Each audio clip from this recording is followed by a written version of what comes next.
Welcome back everyone. I'll go ahead and show you exactly how to create and make a GBA emulator on your iOS 14 device. Now you're not making a GBA emulator, you're just installing it. Now the process is extremely easy and all you need to do is make sure that you have access to a internet connection. As long as you have Wi-Fi or 3G data, whatever, 5G hopefully, if you're watching this in the future. The process is extremely easy. So all you want to do is make sure you have a little bit of storage saved on your device and you want to go ahead and go into your internet browser. And you can do this on Safari. You should do this on Safari. If your default is Chrome or something else in iOS 14, you want to make sure that you're doing all this within Safari. And at this point, you just want to make your way over to this website. Now you can click the link in the description, but if it defaults back into Chrome or something else, copy that link and paste it in the Safari browser. So once you're here, the website is eclipseemu.me. I've used this emulator a ton. I've made 3,000 videos on it.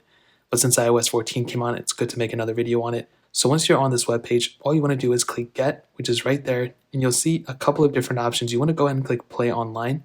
And once you go ahead and click that, whatever this website is will come up. Now, once you go ahead and skip through that ad, it might take a second or two, you'll come into this page. Now, what you want to do here is you want to go ahead and click that share button that's in the center of the page. So you want to go and click on that. You'll come into this page. Now, once you're here, you want to go ahead and scroll down until you see Add to Home Screen. So once you see that, you want to go ahead and click on it.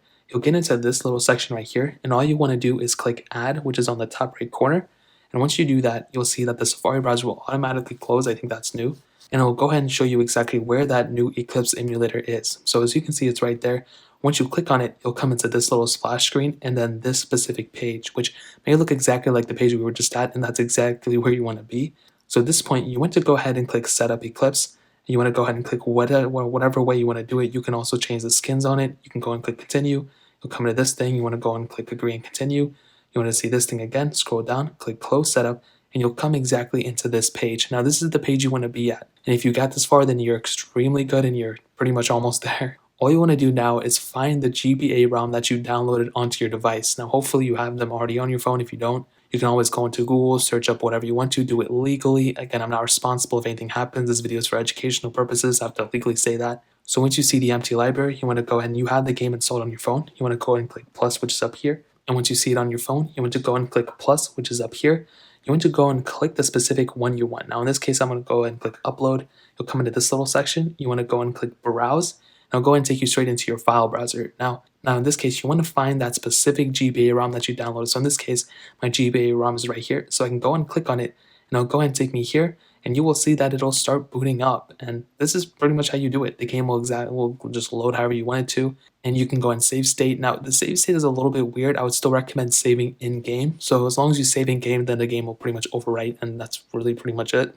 And you can do this with any Game Boy Advance game, Game Boy game, or even Game Boy Color game. So that's really pretty much the process. If you guys have any questions or run into any other problems, let me know in the comment section below. Hit the like button, that would mean so much, but definitely hit that subscribe button. Every single subscriber that we get really does count, so it means so much if you guys could hit that.